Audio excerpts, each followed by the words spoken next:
Ayan na naman ang tren. Pauwi na tayo. Nandito na lang tayo sa gilid ng tren.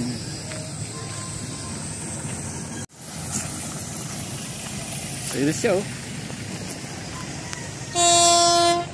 Ayan na po ang tren.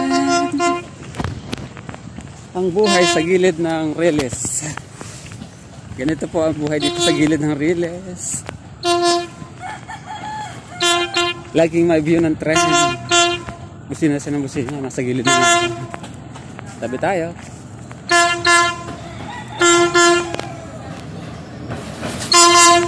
Kaway-kaway sir!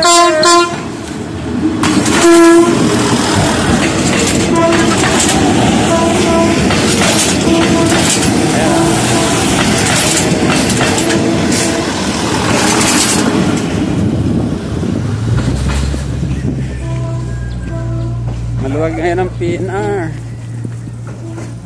Ay, nandito po ako ngayon dahil ayun, galing tayo sa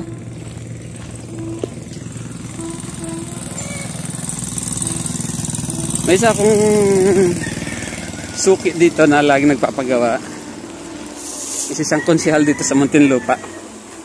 Dito banda yung kanyang bahay sa gilid ng tren ng PNR, release ng PNR. So, kaya tayo nandito. Huwag po kayo mag-alala. Umiiwas tayo sa tren.